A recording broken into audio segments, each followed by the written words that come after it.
еңбектене берші, ең басы еңбектене бер. Кейін осы еңбегің сенің, мысалы, осы арқылы біз нан табамыз ғой, мысалы. Сен ақшаны қумайсың, керісінше ақша сені өзі іздеп келеді деп айтады. Көрерменге жеткізу үшін үлкен еңбекті талап етеді. Бұл процесстен мотивация мен шабытты қалай табасыз? Мен шынында келмей тұр ғой. Мен партнеріме қарап тұрмын, уже көзімен бүйтіп ымдап тұрмын, келесі сөзді айта бер деген сияқты. Ұзақ пауза болды енді, анау енді ол ондай пауза, енді жаңағы ол кісі психолог қой, сезеді ғой, енді ол кісі өзі де актер болды, қаншама өмір көрген ол кісі, біздің әрбір көзқарасымызды, не ойлап отырмыз, ол кісі бәрін сезеді. Кешке дейін енді біздің актерларды, біздің театрдың инстаграмда көріп отыратын шығарсыз, бізде демалыс деген нәрсе жоқ. Өзіңнің потенциалыңа, өзіңнің бар мүмкіндігіңе өзің сенбесең, саған ешкім сенбейді. Сәлеметсіздер ме, біздің Ой таста подкастының құрметті көрермендері. Подкастты жүргізетін мен Арал Мұрабек, және бүгінгі подкастымыздың қонағы жастар театрының актрисасы Ләззат Қанышева. Қош келдіңіз. Қош көрдік. Рахмет шақырғандарыңызға. Келгеніңізге рахмет сізге. Біздің Ой таста подкастымыздың мақсаты бұл қазақ тілі жобаларды насихаттау арқылы қазақ тілі контентті дамыту және әртүрлі сала мамандарына сұхбат ала отырып, оқырмандарымызға зерделі ой тастайтын подкаст жобасын жүргізу. Алғашқы сұрағымыз осы театрға келген жолыңыз туралы болмақ. Бұл сіздің өзіңіз таңдауыңыз болды ма? Мысалы, көбінде ата-аналары қарсы болып жатады. Неге театрға барасың деген сияқты, сондай болмады ма? Жалпы кішкентай кезімнен өнермен айналыстым. Неше жасынан, 6-7 жасынан бастап ән айттым десем болады. Мектепте түрлі конкурстарға қатыстым. Енді негізгі басты мақсат, мендегі басты арманым ол театр актрисасы болу емес. Енді ол кезде мен өзім шағын Байқоңыр қаласында туып өскенмін. Біздің театрымызда, біздің қаламызда театр жоқ. Себебі Ресей жалға алған. Бізде өзіңіз білетін шығарсыз, енді Байқоңыр ол ракета ұшырылатын қала. Сол себепті бізде ондай театр жағы дамымаған, театр жоқ. Тек осындай дом культура дейді ғой, сондай шағын дом культуралар. Кішкентай кезімнен конкурстарға қатысып, ән айтып, мен эстрада әншісі болам деп армандадым негізінде. Кішкентай кезімнен түрлі конкурстарға қатыстым. 5-ші сыныпта сонымен менің вокалдан беретін ұстазым, осындай Жүргенов академиясы бар Алматыда, сен соған міндетті түрде түсу керексің, сол жаққа бар, сен өте таланттысың деп. Сол 5-ші сыныптан бастап мақсат қойдым. Осы Жүргенов академиясына оқуға түсемін деген. Бірақ ол кезде эстрада мамандығына түсем деген ойда жүрдім, сол арманмен. Сосын 10-ші сыныпта, 11-ші сыныпта енді тапсырамыз ғой, уже мамандық таңдау керек, пән таңдау керек деген сияқты. Сол кезде сол біздің өнер академиясында оқитын ағаларымыз маған айтты, эстрада мамандығы емес, осындай театр саласында музыкалық театр әртісі деген мюзикл жанры. Сол мюзикл деген керемет факультет бар, сол жаққа тапсыр. Как раз осы сен түсетін жылы ол Нұрғанат Жақпай деген кісі бар. Сол кісі как раз сен оқуға түсетін жылы ол курсын бітіреді, жаңа курс қабылдайды. Ол кісінің астында да театры бар. Театр ол керемет мюзикл жанры. Сен әніңді айтып та жүресің, актерлық мамандықта да, сахнада ойнайсың. Соған бар, соған түс, өте жақсы мамандық деп. Солай ұсыныс тастаған болатын. Солай театр мамандығына саласына келдім, актриса болдым. Ешқандай өкініш жоқ. Сонымен міне театрда жүргеніме 4 жыл. Жалпы театр мамандығы, театр саласына, актриса мамандығына түскеніме, таңдағаныма еш өкініш жоқ. Керісінше осы жолға мені әкелген Аллаға сансыз шүкірлер айтам. Рахмет. Келесі сұрақ, осы театрдағы алғашқы рөліңіз Тоғжан болыпты. Иә, Тоғжан. Абайдың сүйіктісі ойнау сізге қандай жауапкершілікті жүктеді? Бұл рөл сіздің шығармашылығыңызға қандай өзгеріс әкелді? Иә, менің алғашқы рөлім Абайдың ғашығы Тоғжанды ойнадым. Театрға келе сала, театрға 2020 жылы кірдік. Сол жылы сразу осы рөлді маған берді, осы рөл бұйырды.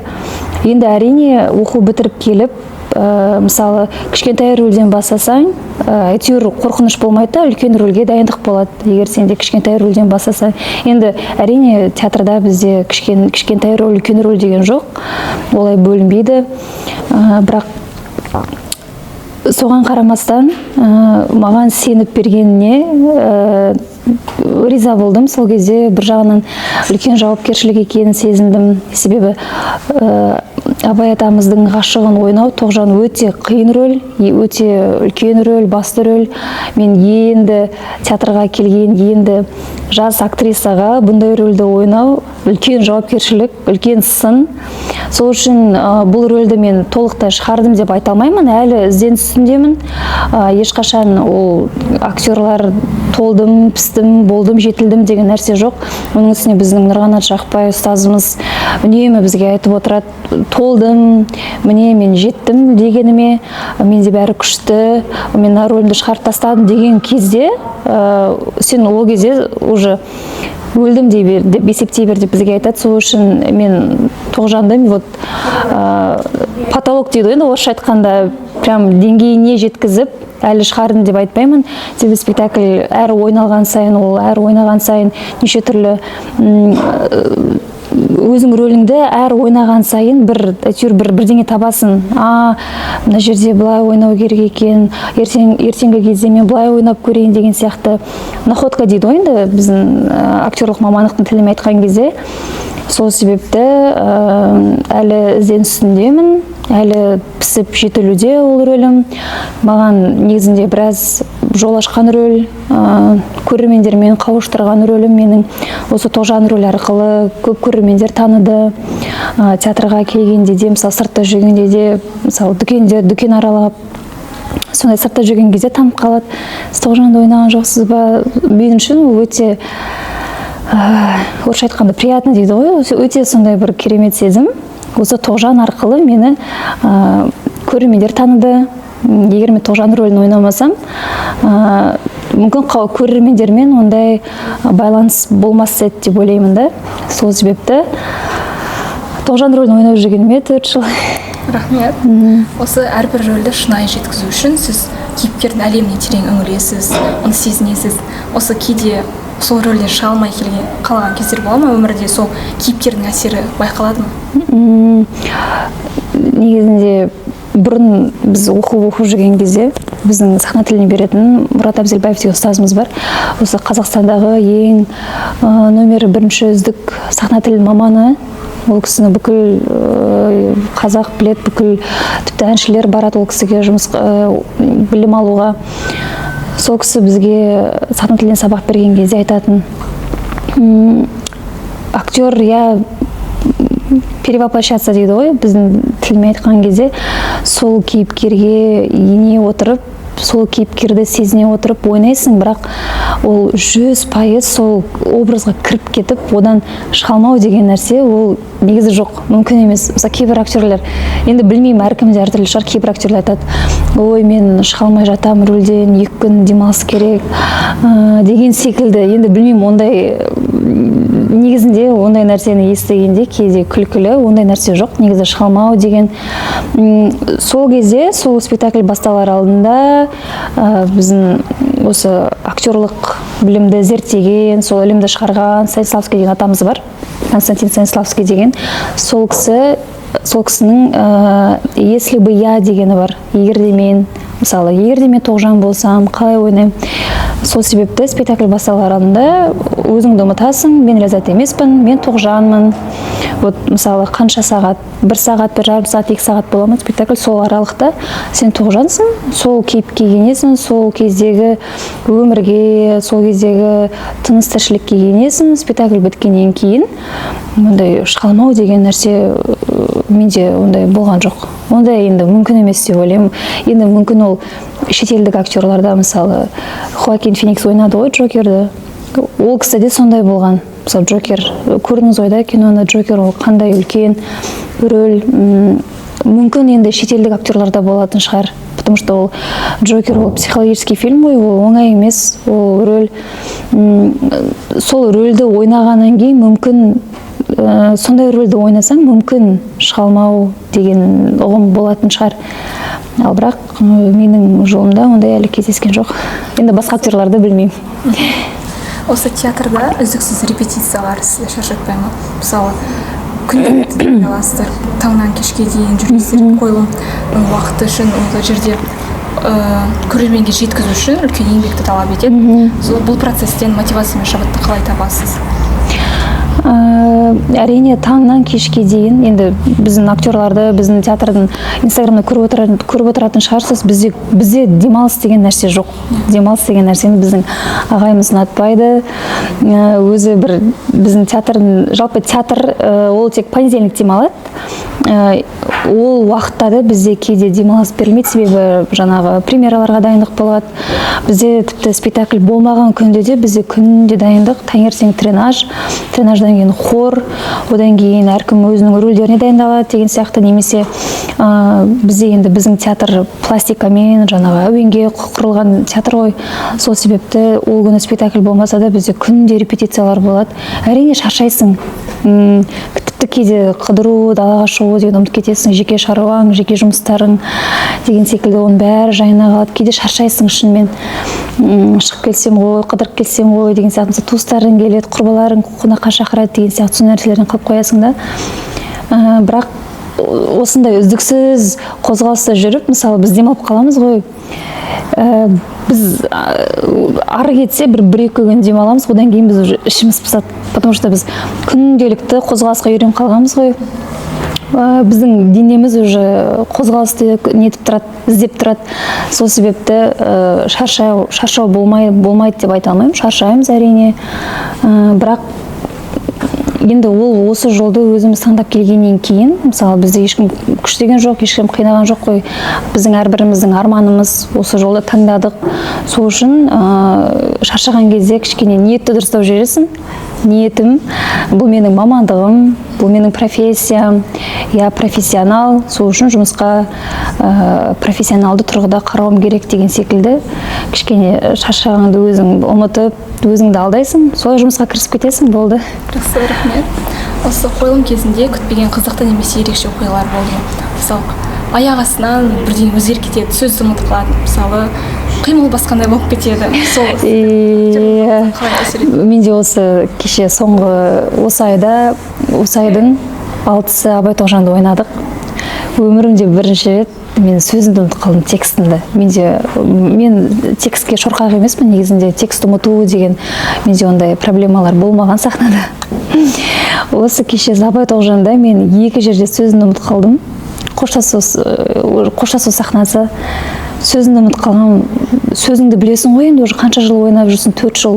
Сөзді ұмытпайсың, ана сөз уже келе береді да өзіне өзі. Білетін сөзімді ұмытып қалдым, сахнада тұрмын, көзім бақырайып. Енді менің сөзімнен кейін жаңағы менің партнерім Абайдың сөзі ғой. Менің сөзімнен кейін менің репликамнан ол солай маған жауап береді. Менің сөзім туындамаса, оның сұрағы маған жауабы ыңғайсыз болады. Сөзімді ұмытып қалған.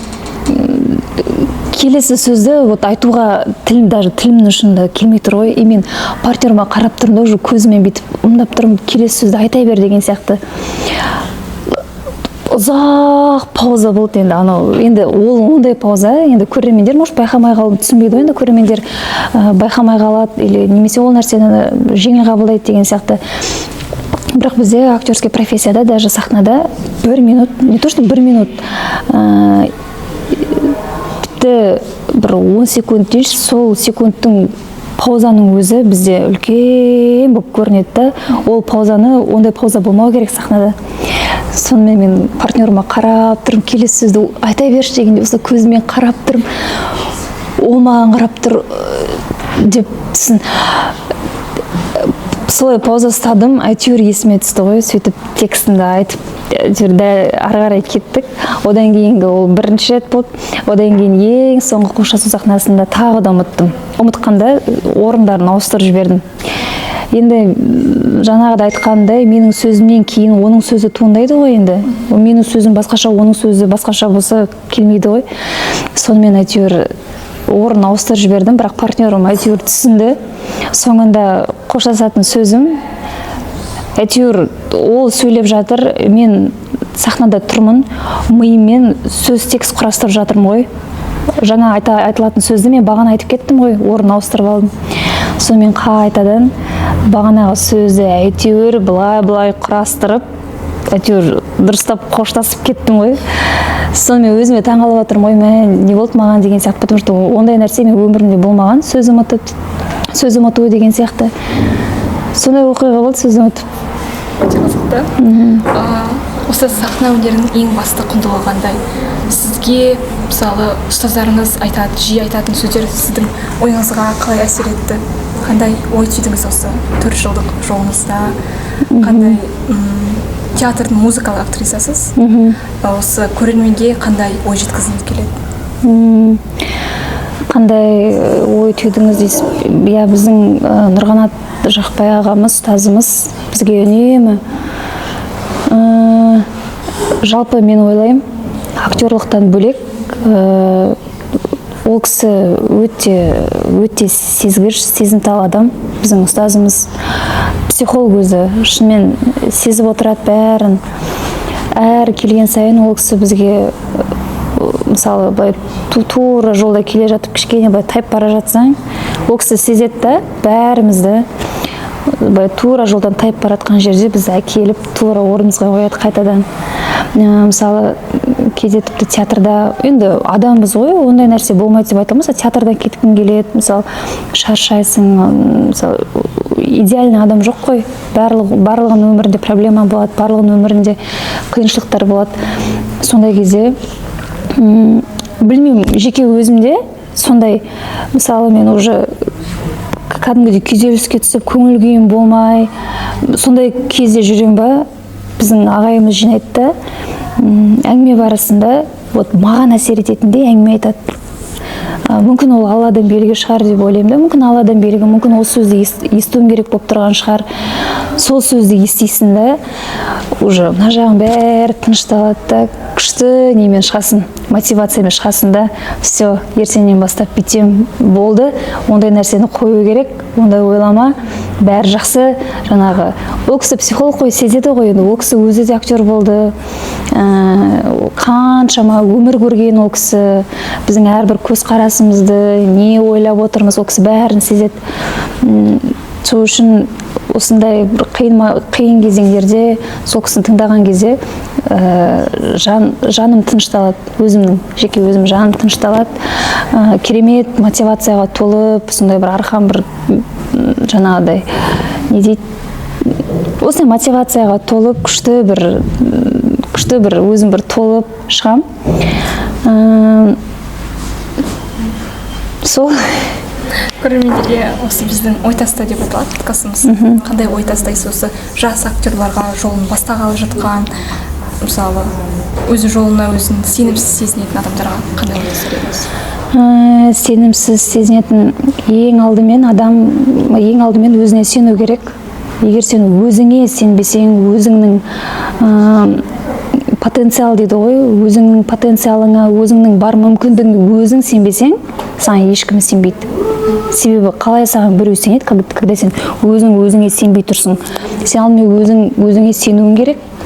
Жаңағыдай енді бәріміздің ойымызда неше түрлі ойлар болады. Мүмкін мен істей алмайтын шығармын, қолымнан келмейтін шығар, мен лайықты емеспін, анау менен күшті деген сияқты.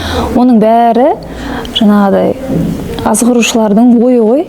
Бізді былай тартады деген сияқты. Сол себепті бірінші өзіңе сенімді болу керек. Сен өзіңе сенімді болған кезде сенімділікті шатастырып болмау керек, жаңағыдай немен наглость дейді ғой. Наглостьпен шатастырып болмау керек. Былай өзіңе сеніп, көкірегіңді қағып, жоқ. Өзіңнің бар кемшіліктерімен өзіңді қабылдап, мысалы қателік жасап жатсаң, кемшілік болып жатса, оған беріле салмай, содан керісінше сабақ алып, ары қарай жүру керек, өзіңе сену керек. Енді жас актерларға, жастарға жалпы ақыл айтатындай, енді өзімде әлі процесс барысында өзім үйреніп жатырмын, бірақ дегенмен көп көрмесем де, енді азды көпті көргеніміз бар. Сол себепті қазіргі жас актерлерге айтар едім, көп кітап оқу керек.